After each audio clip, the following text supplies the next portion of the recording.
My good friend Jonathan Joseph, England centre with 50 caps, Six Nations Grand Slam winner, 10 years at Bath, and now in France. How's the sun treating you, mate? How's Biarritz? It's beautiful, mate. I can't complain. The weather is great. The food is good. The wine is brilliant. My family absolutely love it here. So, very happy. How's the rig doing with all that food? The rig is actually not too great, Tone, because as you know, I had back surgery not too long ago and I've been not very active at all. So a little rubber ring coming at the bottom, I'm not going to lie. JJ, you always ran with your back so arched. So if you've got a tie around it as well, mate, I've got to get some clips up of you playing in Biarritz, mate, if that's the case. You won't find many, mate. I've been injured the last 2 years. Oi, have you gone, is it Biarritz where they've got that massive, is that where the huge waves are? Am I imagining that? Yeah. The surf here is mental, mate. The people fly from all over and come and do surf and all down this coastline, even into because I'm just above Spain. So people go all down Spain, up in France. I've not done any surfing, funnily enough. Jay, we're all obviously in our mid-30s and you've gone across the pond to France. Ant's had to retire. And I'm just asking for a mate. What's it like out in French lifestyle? The rugby, mate, I'll be honest with you, is so different to what we know in England. I was speaking to Jack and Manu about it, even Johnny May, and they love it. They absolutely love it. They love the lifestyle. They love the laid back approach. But something that I've struggled with, in terms of the lack of detail around attack and the lack of reviewing the fine details that we're all used to back in the Premiership and obviously with England as well. That's something I found quite hard, but it is the French way, and I watch these European games and I watch France play, and it's I don't understand how they're so good, but it's the roster of players that they have, and it's the unpredictability of the way they play. It's so hard to defend against. They have some freak athletes, and you combine that all together, and it's what they've done since they were kids. It just seems to work. It seems to click. So much of it just sort of playing off the cuff, JJ. Yeah. And just that instinct of just where the ball needs to go, space. Because, I've had to box kick a fair amount of my career, and some would say I'm ready for a change, mate. I'm ready to just let that duet out of me. And I'm weighing it up. Could Len quick tap from anywhere and just sling it about and get away with it? They would love you to quick tap from your own line, Len. Len can definitely quick tap from anywhere, but you might get caught after 6 metres. But I'm not finished in it. There lies the problem, mate. There lies the problem. To be fair, there's always rapid, Fijian wingers knocking about, so just chuck it to one of them and they'll finish it. Yeah, there's plenty of them. That is a great point. So, Jay, you touched on the French spirit there with, the jouet and how they go about stuff. Do you think that that's what's contributed to their success? Because obviously they're flying in the Champions Cup, probably got the two most dominant attacking teams, at least in Bordeaux and Toulouse. And then obviously France have just won the Six Nations.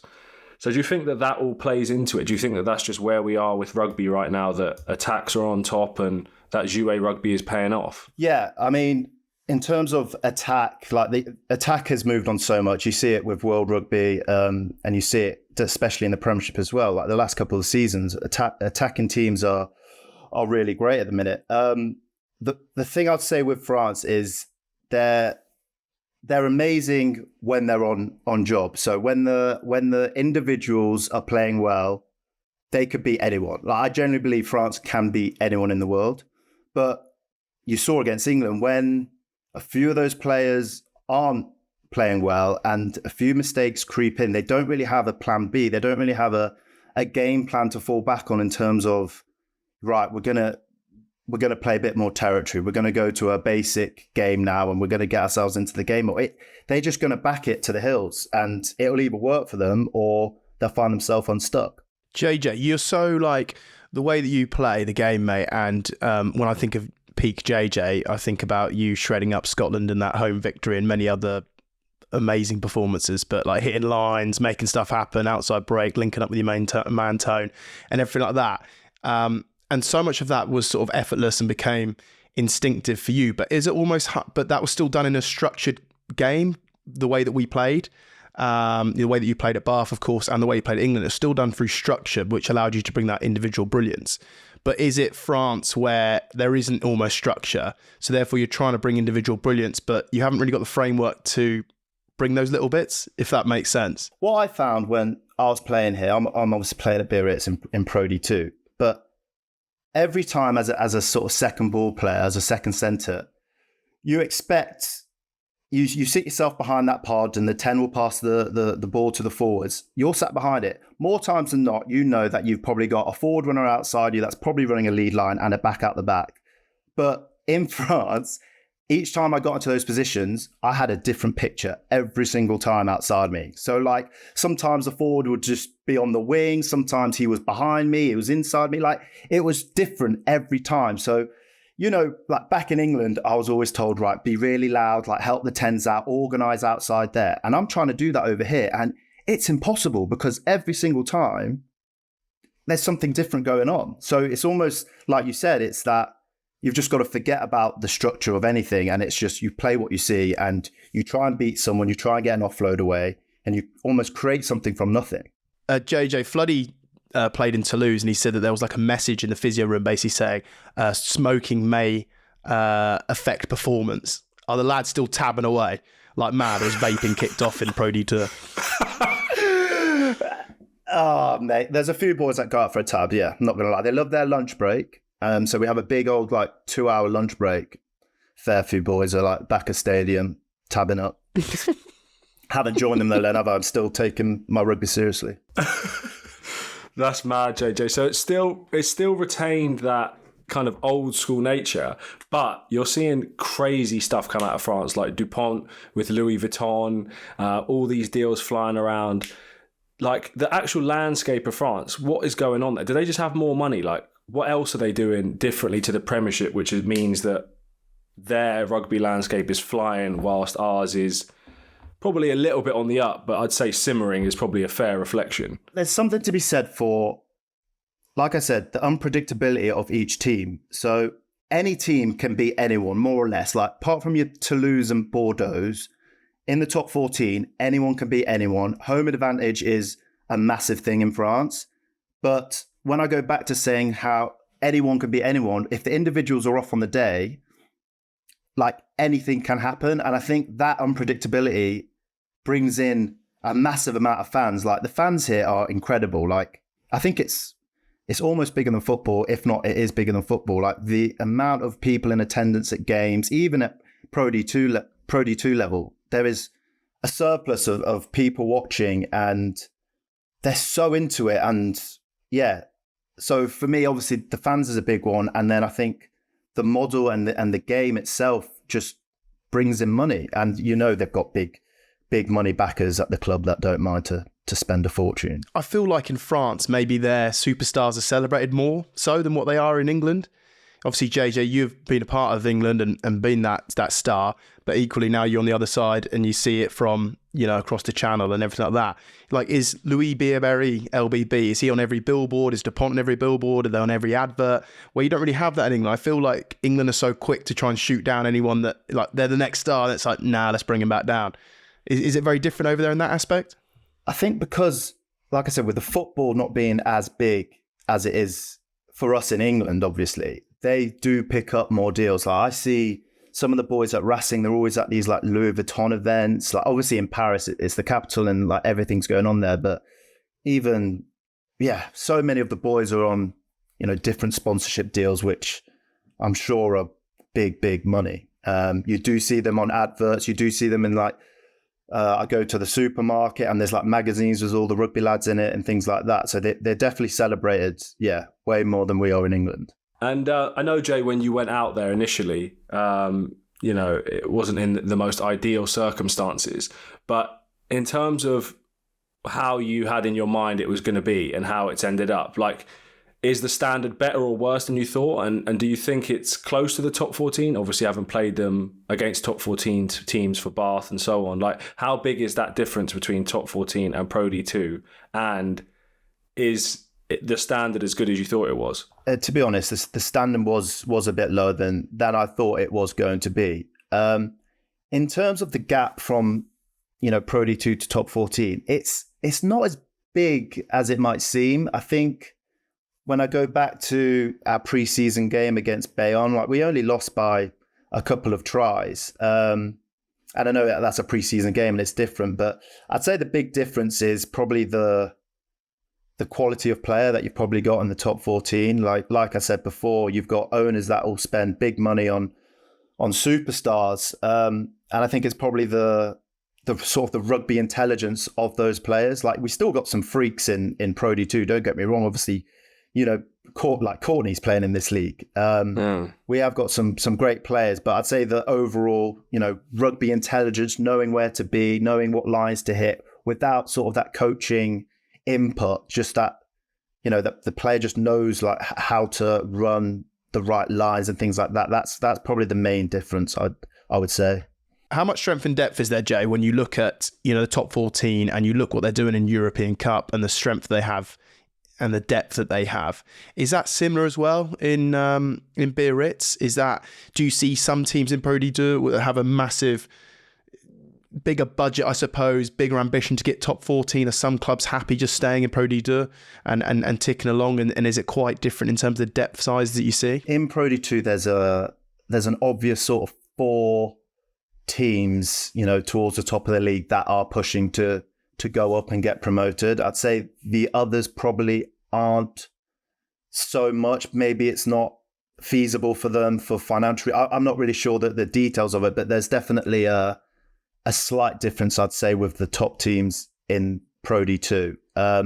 In terms of the talent pool, that is, again, probably the biggest thing that I've noticed in France is the amount of players that they have over here to pick from. The top 14, and then even in Pro D2, like some of the young boys coming through end up making it into the top 4. Even some of the older boys will make it up there. And, we had a boy last year who's gone on to Bordeaux and has been close to the French camp now. So there is so much talent here.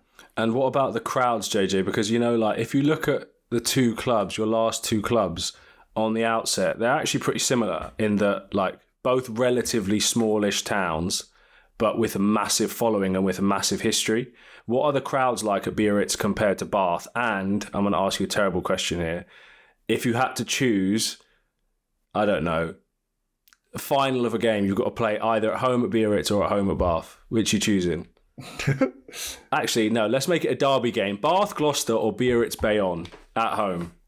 Biarritz Bayonne savage, isn't it? That's the one where Harry Nordique's dad came on the pitch and filled him in.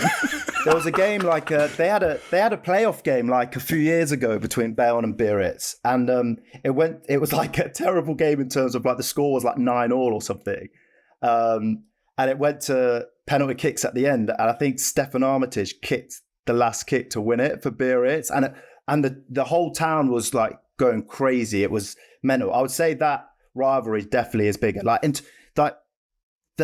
The crowds here are insane. What it's like playing in France. The crowd is insane. Bath is obviously great, but it's a bit more prim and proper. In France, it's a bit more football-esque. Not too far, but just about right. It's a good atmosphere. Jay, if you win at the weekend, right, can you walk around the town, get your croissants, everyone wants to speak to you, everyone's happy. But if you lose, are they it's funny. Nah? Honestly, at the start of the year, we were going really well. We were top of the league for the first 6-7 games. And I saw all these shops had us in their windows, and people were getting little deals and a few car deals or whatever it was. And then we've had a bit of a dip, and I've just not seen us anywhere. It literally changes like that. Oh my! So ruthless. Yeah, honestly, they're so emotional here. That's the other thing. They're just, everything's run on emotion. And I've got to ask Jay, actually, because people will ask this, how's the language going? Because a lot of listeners will actually just want to know. How have you found the language, and can you speak it? Give us a little rendition. Come on. Oui. Parlez-vous français? No. Len, you're probably better off than him already, bro. No, I'm not, mate. I'll be honest. Yeah, the French hasn't gone too well. I was supposed to get lessons from Biarritz, but I don't know what happened there. But I can understand the majority of what they say, kind of. Can't you get tips off Manu or one of the other lads? Manu can hardly speak English. So Mate, how do the coaches interact with you, Jay? Do they speak English as a translator, or do you just literally stand there and just be like, yep, got you, but having no idea what he wants you to do? The coaches, to be fair, are they speak very good English. So like, if there's anything that they want to speak to me about, we just do it one-on-one. But it's funny, in the team meetings, it's all in French. But like I said before, there's not much detail around anything that we do. And like I said before, again, like the emotional side of everything is huge. So the meetings are very much about emotion and maybe a little bit about a starter play they want to run. So I could understand the majority of the meetings. Do you sort of hang out with English speakers? Do you English lads? You know, there's obviously a lot of guys down there. Manu's down the road, of course. As you say, Knowlesy, you mentioned. Courtney's a little bit further away and Breve. But do you hang out with the English lads? And when you bump into them, when you play against them, I bet it's nice and refreshing to catch up with those guys. Yeah, it's great to bump into them. We had a good, when I saw Johnny and Courtney, like, had a good catch up and spoke about our joys of playing in France. Johnny actually came and visited us, actually, so that was nice to see him. He actually didn't message me before, but he got here and then messaged me asking for a babysitter's number so that he could go out with his wife and friends. And it ended up being me babysitting his kid while he went out. And then he got so drunk that he got back to mine to pick the kid up and was like, Jay, I'm going to have to stay, mate. I feel terrible. So he ended up staying the night. So that was lovely. Well, we had a great time. When there's a way, there's a May. He's always said it, mate. He's always said it. When there's a way, there's a May. Oh, I love it. Oh God. On to another Englishman. Jack Willis, mate. He's been on fire for Toulouse.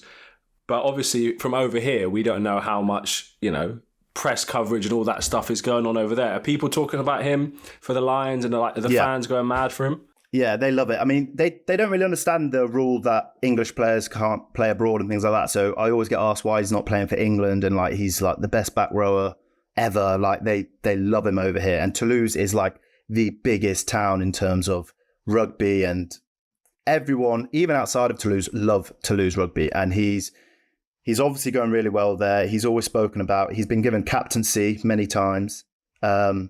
So yeah, they're in love with him there. And he does a great job for them, to be fair. He's always been a great player, but his game has 100% improved since he's come out here. Jay, do you know what's crazy is actually he could become French qualified.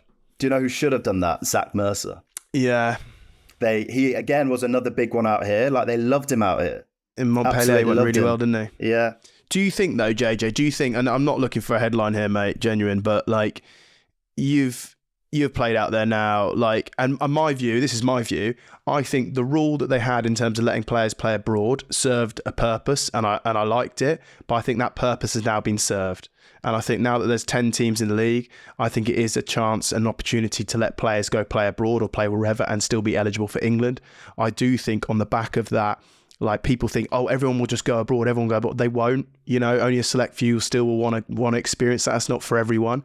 But I do think it served its purpose, and it did a great thing in terms of everyone being here. But I do think it comes to a time now where I believe, like, if you get, let's say, I think Australia used to do 60 caps, but let's say you did 40 caps or 50 caps for England, and then you essentially can go abroad and still be eligible. I think that's kind of, I'd like to think that you could start to do that now, and also allow youngsters to get into the Prem and play a little bit earlier and open up avenues there. But what's your view on it, mate? That's my view. Yeah, no, I'm completely in line with you, Len. I think to start with, I sort of agreed in terms of keeping the English talent where it was, and then, like you've seen with the Premiership, we've lost 3 teams now. 3 teams. The Premiership teams aren't as successful in Europe, and a prime example is looking at Jack Willis. Even Jack Noel, Manu, like, these boys have come to France, and you could argue, especially for Jack and Manu, like, towards the end of their careers, they finished England, they're just going to see it out. They're actually playing some of their best rugby. Jack's been the fittest he's been for like 10 years, like, without injuries, touch wood, and everything like that. So I've seen massive improvements in them in terms of what it's done for their rugby. I don't know why we would not let our boys back home play in these top clubs in France, play at the highest level, potentially win Europe, things like that. That's experiences that you can't buy in me and Tone know firsthand what it's like to not win anything at your club. Like it hurts. So dang, why you got to throw me in there, bro? I don't know. I don't really know. I just wanted to bring you into the conversation. I'm going to play devil's advocate here. Go on. Like, if you look at the two international teams, or I know there's more, but two of the international teams who have made the 30, 40 cap rule haven't had the most success with it, i.e. Wales, Australia. I know for different reasons, and you can look at South Africa, you can look at Scotland. They've got their own internal issues or reasons why they allow people to play abroad. But Wales and Australia haven't done great with that rule in place. And it undermines the Premiership so much if you've got, argument's sake, Genji going abroad, Maro going abroad, Marcus, all these guys. So I actually can understand it to an extent, and I don't know how you get the best of both worlds, but I think just blanket letting them go to France isn't necessarily the right thing for the Premiership and therefore England. Yeah, I hear you, Tone. But they've got, in France, you've got GIF, haven't you? So you can only do it, you can only have a certain amount of foreign players and everything like that. True. And I don't think everyone goes. So, mate, I agree. It's an interesting debate, isn't it? And it's one that's gone on for ages and we'll never solve it and we'll never get, the right answer to it. But I think you look at someone like a Jack Willis, you look at a Manu, a Knowlesy, any of these guys, if there's a World Cup tomorrow, you should be allowed to pick your best lads. If they are in form and they're the best in that position, you should be able to grab them for a World Cup. But I tell you what is around the corner, JJ, of course, is the Lions Tour. And we floated with the idea, how mega would a Lions Tour be of France? Yeah, it'd be amazing. Like I said, the French absolutely love their rugby out here and they would celebrate the Lions coming over massively. It would be huge. It'd be a good money maker as well, I bet. I don't see why they wouldn't do it. Where do you reckon the test would be? Paris, got to have one there. Marseille. Mm-hmm. Yeah. Marseille, and then you've gone north, you've gone southeast, you probably want to southwest, maybe Bordeaux, maybe I don't know if it's big enough though. Yeah, I'm not great sure. Shout. Lyon, Coley reckons it's the best place he played at. Was it in the Six Nations or was it in the World Cup, Lyon? Mate, my participation levels was very low at the World Cup, but I mean, there's no way England would have got out of their pool unless I played my 20-minute cameo against Chile because there's no way we're getting over the line. And I was vital to that. Just securing that 70-point buffer that we had and just making sure we steered home. But no, the Lyon game was Six Nations last year, mate, because Coley speaks so highly of it. He reckons it's one of the best places he's ever played.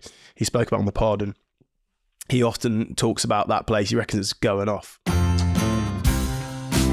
Ant told us, JJ, talking Lions Tours, Ant told us all about the off-field antics in 2017 tour on Monday's episode. What was it like touring with your best mate for the Lions? Heavy. No, it was unreal, mate. Obviously, it was a dream of mine to go on the Lions tour. I have so many memories on and off the field. But it's like being with how many lads were there? 40 lads, rugby lads, very similar to yourselves, going to New Zealand for 7-8 weeks. It was unreal. To experience the New Zealand culture was very eye-opening. It was very interesting, and the way they celebrate rugby over there as well is huge. Watching the boys out at Eden Park was amazing. Yeah, I absolutely loved it. I loved it. I know I didn't get a cap, I didn't get a test start, but still the experience was one that I'll keep dear to me for a long time. You had some real experiences, didn't you? You really enjoyed New Zealand. Can you elaborate? Do you want me to elaborate? I want you to elaborate. I want you to elaborate, really Tony. Know elaborate. what you're talking about. I'm not sure how many days sober JJ was between the second and third test. In Queenstown, he had a hell of a night. Is that right? I can't remember time. Okay. You're going for the Donny Weir mistaken identity, is it?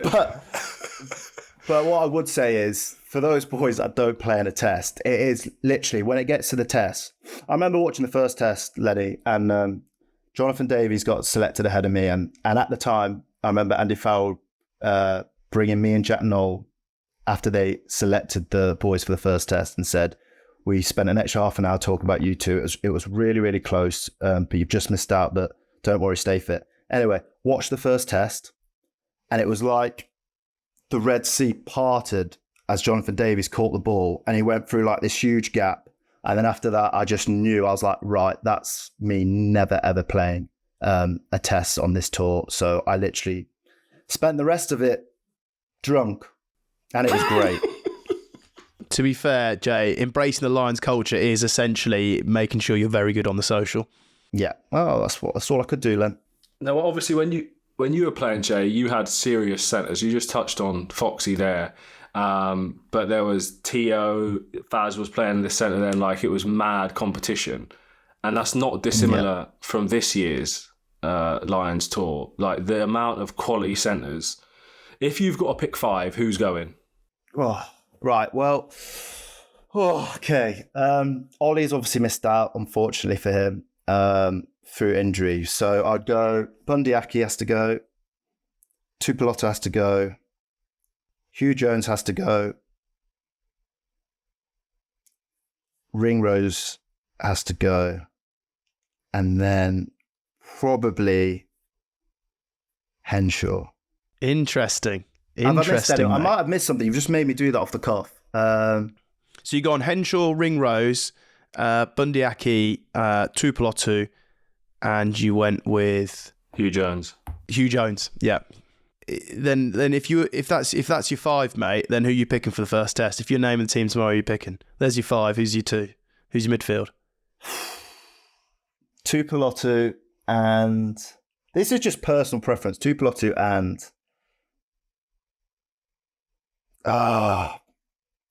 it's tough. I'll go Ringrose. Nice. Jay, what makes, like, obviously, because you're always trying to make combinations, it's like 9s and 10s and back 3, but centre, it's like, what makes a great centre partnership, in your opinion? It's so tough. I think it's all about what type of centres that you have at your disposal. So I always talk about Kyle Eastman, for me, was an absolute pleasure to play with. Like, he created so much opportunity for me. I love playing with him.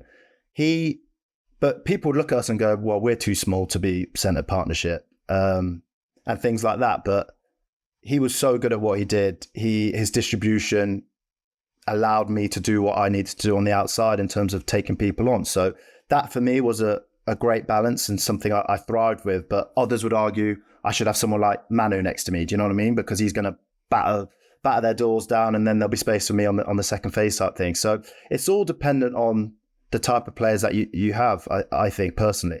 I think Tupolotto and Hugh Jones do work really well together. You can see that their connection is really good, and tie that in with Finn Russell, who's likely to at least be in the matchday squad, if not start. So, yeah, you could see that as well, I guess. Hugh Jones and Tupolotto. Did you ever play with Kyle for England? Yeah, one of those Argentina.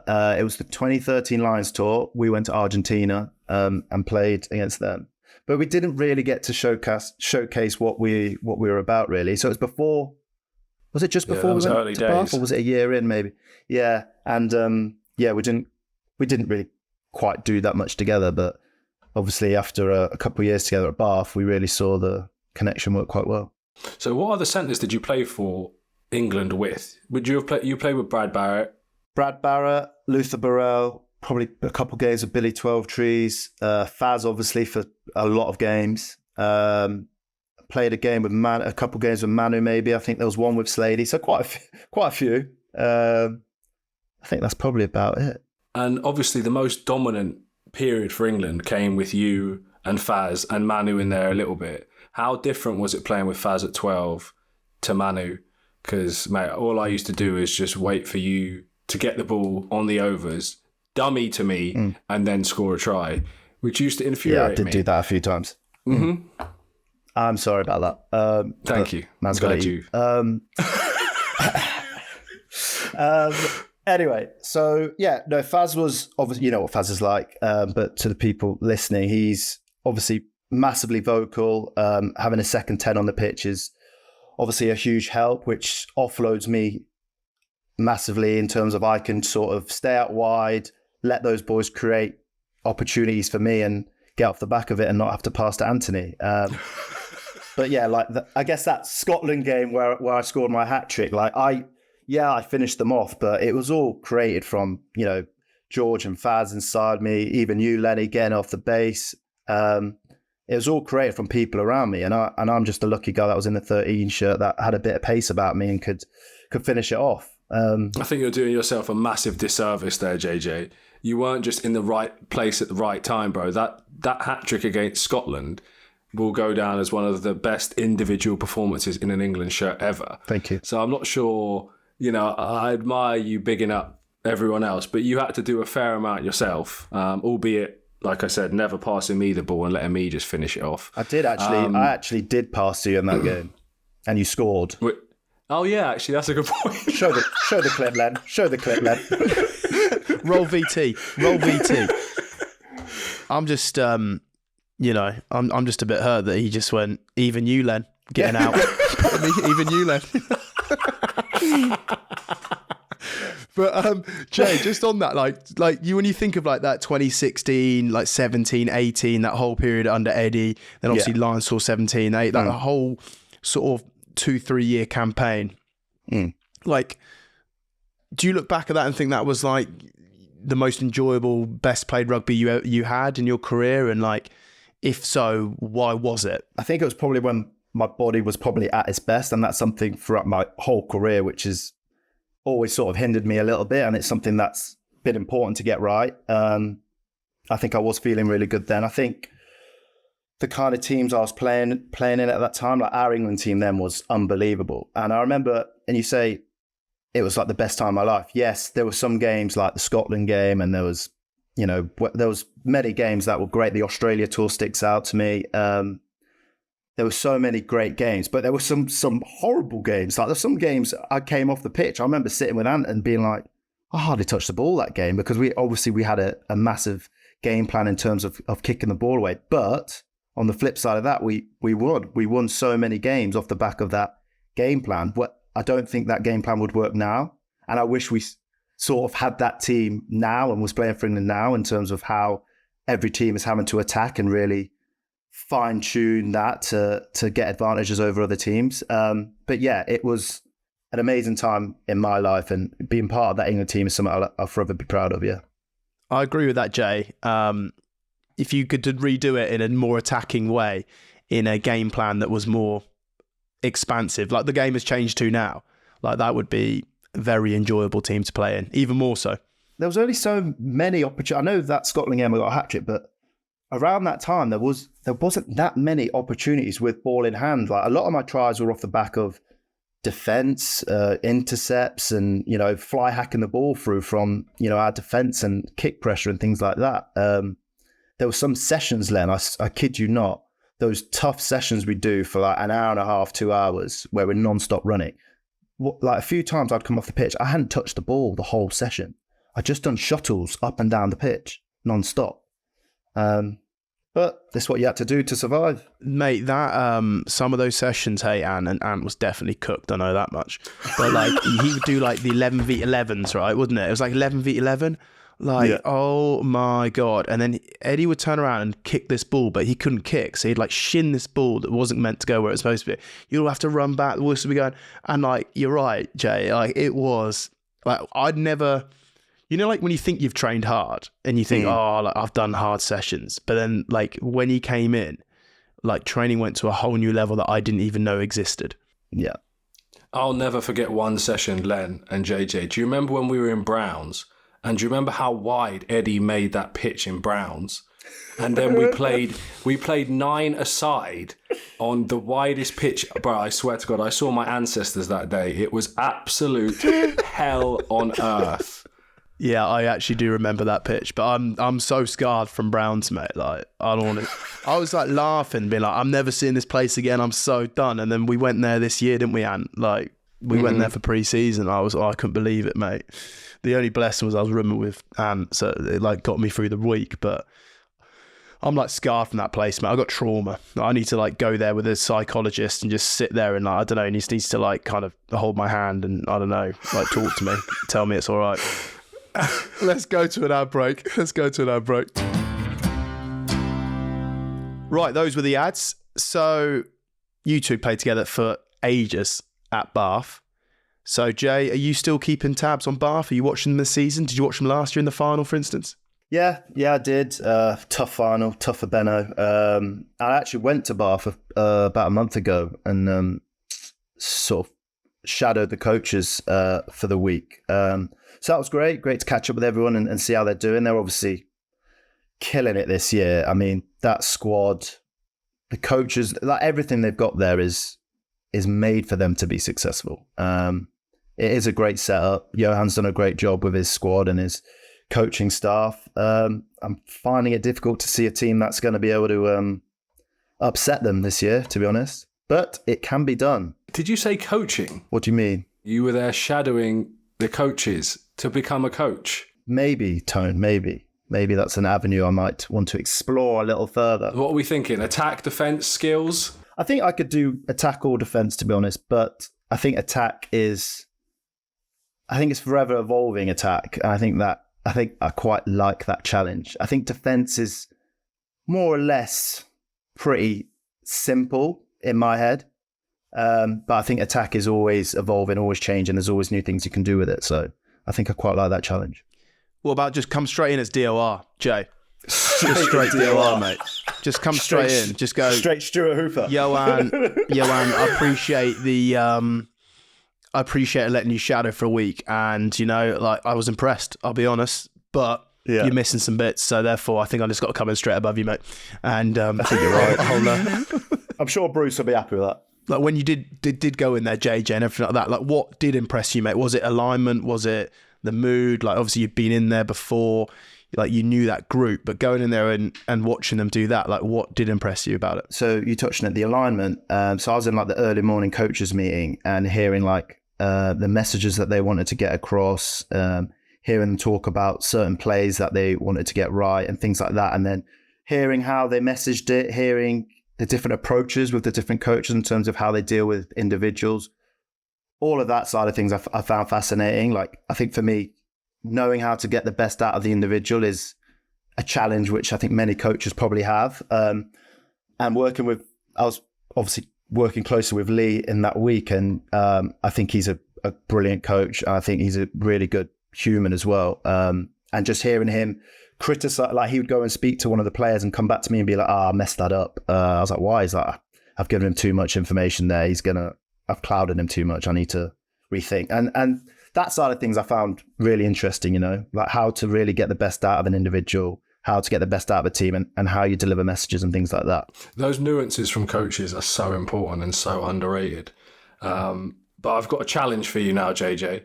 All right. Right, if you're the attack coach, out of all the players we've played with, we're not going to include Fordy and Faz in this because, mate, it's a no-brainer. There would be DOR or defence. They could be whatever they want. So out of all the players you've played with, you've got to name a DOR, your attack coach, who's the defence coach and who's the skills coach. Oh, God. From anywhere? Anyone that I've played with? Just that England team, 2016. DOR, Jamie George. Good shout. I'm not allowed Faz or Fordy. No. Skills coach... DC. Yeah, lovely. Yeah. Who would be a good defense coach? Cordy's too laid back. The triple R bastard over there? No fancy it? Lenny. Lenny doesn't want to touch that. Lenny will be kicking coach. He'll be twice a week kicking coach. Len can't dedicate any coaching time, mate. He's dedicated to the pod. Defense will be like someone like Brad Shields. Brad Shields. No, mate. Underhill. No way. We've just spoken about people skills and how to get the sink. Sinks, mate. He'd be like a mad hype man, wouldn't he? Indeed? Yeah. Sinks will be my forwards coach. So what have you said? You get Jamie DOR. JJ is attack. Oh. Brad Shields defence. Okay. Skills DC. Yeah. And then Sinks forwards. Six forwards. Like it. I like it, Jay. Jay, obviously you remember in 2015 how much hype there was around the town about us getting to the final. Probably celebrated a bit too early in the semi-final. Like, just for the listeners, can you touch on like the expectation of a Bath player in town when you're flying, and similar to Biarritz, like what is just like being part of a team that's flying in Bath? Yeah, it was amazing. Like you said, that time was crazy. Like it was very special. You know, beating Leicester by that much in the semi-final probably didn't help us in hindsight going into the final, but it was an unbelievable day. We played so well, and the town. I'd never seen the town like it. Like everyone was buzzing to be in town. Like you couldn't walk anywhere. Like everyone was buzzing to see you. It hadn't been like that for the last couple of years we were at Bath, Tone. But it was amazing, like unreal. You're lucky on that day, mate. We just had a bad day. We just had a bad semi-final. They happened, right? I'll never forget though. I hate to make this deep, but on that week, the week of the final, I remember going for a haircut with Kyle Eastman, and he said to me, "Mate, you know this is going to be our best chance of winning the league." And I was like, "What do you mean, mate? Like our team's on fire, no one's leaving. We've cruised to the final, probably going to beat Sarries. Like we'll be here next year regardless." Never touched it again, did we, Jay? Not even close. No, there's such wise words. Like you can't take those things for granted, like at all. Like it's crazy how 1 minute you're right at the top, and the next. When did we finish the year after? Like 7th? Yeah, 8th. Like something like that. Like, yeah, it's crazy how things turn around, especially in sport. And then there's Lenny with how many Premiership medals? I don't like talking about it, Tone. But but quick maths, I think it's 5 or 6 more than you two. To be fair, Sarries were cheating, so theoretically we should actually get handed one. Yeah, that's for a whole nother podcast, mate. And we're about for the love of rugby, mate. So. You two donuts. Right, moving on. We've actually got our live shows in the Southwest coming up. So we're in Bristol next week on the 23rd of April with Ellis Genge, our special guest. Then we're in Bath with Sam and, as JJ would say, Sam People Skills Underhill on May the 7th. There is a few tickets still available. Head to the episode description for a cracking night. Let's distract these two before they go too deep about what happened in 2015. So, right. Let's finish up, Jay, with a few more questions about Biarritz, because, like, how much time do you spend on the beach, and is your house on the beach? My house, Len, is approximately 100 metres from the beach. If the weather's good, I spend a good couple of hours on the beach every day, at least. At the minute, because, you know, I'm injured, so I probably go into the club, I do my physio, I might hit a gym session. So I'm at the club for about 2 hours, and then the rest of that time... Might hit a gym session. I might. Depends how it just all depends how my back is doing that day, Len. I ain't going to lie to you. And what about the French food? Have you really bought into that? Yeah, mate, the food here is unreal. Like, genuinely so good. And we're only 35, 40 minutes from San Sebastian, which has got the most Michelin-star restaurants in one place in the world. Like, is it? Côte de Boeuf, Tone. Côte de Boeuf. Unbelievable. So wait, Jay, what you're telling me, right, is instead of heading north, you're telling me I need to head south. Definitely, lad. I can see you there on the beach, Len. I can see it. Biarritz have got a rich history of scrum halves as well. I'd say growing up, one of my absolute idols, Dimitri Yashvili, Biarritz legend. That guy was just ooze class. I love that guy growing up, watching him. So good. What about that? Did you see any of those old boys knocking about, mate? Like, obviously, he was there. Harry Nordenkey. Serge Blanco was a big part of the club. Is he still there? Harry Nordenkey? Yeah, he's guys knocking around. Serge Betson, I even saw not so long ago. They're always knocking around. I think they come to a fair few games and things like that. The club, to be fair, have started to put on all the old players sort of come in and we have a meal and stuff and they talk about their experiences and things like that, which I think the French boys love. I don't understand all of it, so not massively beneficial for me, but I think the lads love it.